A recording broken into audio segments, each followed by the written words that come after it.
မင်္ဂလာပါရှင်မိတ်လမျိုးပါကလေးပါ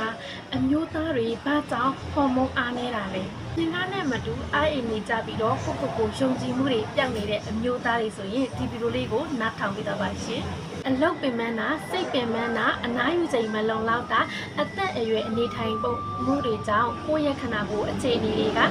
ပြောင်းလဲလာနိုင်ပါတယ်အားကြောင့်ကိုယ့်ရဲ့အခြေအနေကိုသိပြီးကိုကျန်းမာရေးကူးဆိုင်ဖို့အရေးကြီးတယ်နော်ကိုကဒါတွေကိုပြုပြင်ပြောင်းလဲမယ်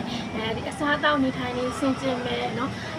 အေးပြတ်တာတွေကိုကာကွယ်မယ်เนาะကိုပြုပြင်ပြောင်းလဲမယ်ဆိုလို့ရှိရင်လည်းရပါတယ်ရှင်ဒါမှမဟုတ်ဘူးကိုကပြည့်စက်စာအနေနဲ့အပြည့်ယူလေးတွေစားခြင်းနေဆိုရင်တော့ခင်ဗျတို့ရဲ့အညာမောင်တောင်ကြယူနေလေးကိုမိခွဲလို့ရပါတယ်ရှင်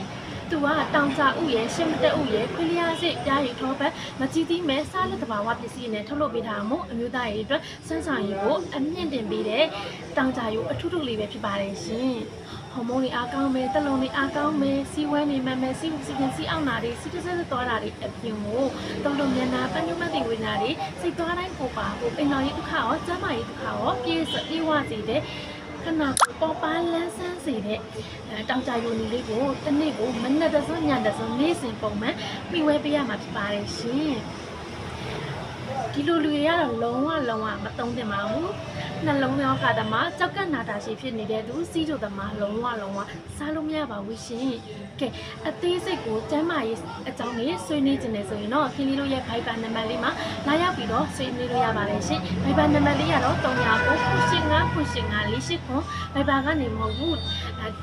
တော့ချက်ပေါက်ကနေပြီးတော့လဲလာပြီးတော့မြင်မြန်လို့ရပါတယ်ရှင် no ဖုန်းလုံးဝမတုံးတတ်ဘူးဖုန်းမပြောတတ်တယ်ဆိုလို့ရှိရင်လည်းဖုန်းဆက်ပြီးတော့မေးမြန်းမယ်ဆိုရင်တော့မနက်9:00 နာရီကနေပြီးတော့ညနေ6:00 နာရီအတွင်းမှာမေးမြန်းလို့ရပါတယ်ရှင်။ကဲခင်လေးရတော့မိထီလာမျိုးရဲ့အညာမောင်အညာမီရွှေညာမီ product တွေကိုရောင်းချနေတဲ့မိထီလာဩစာစီဆိုင်ကခင်လေးပါရှင်။အားလုံးကိုကျေးဇူးအများကြီးတင်ပါတယ်။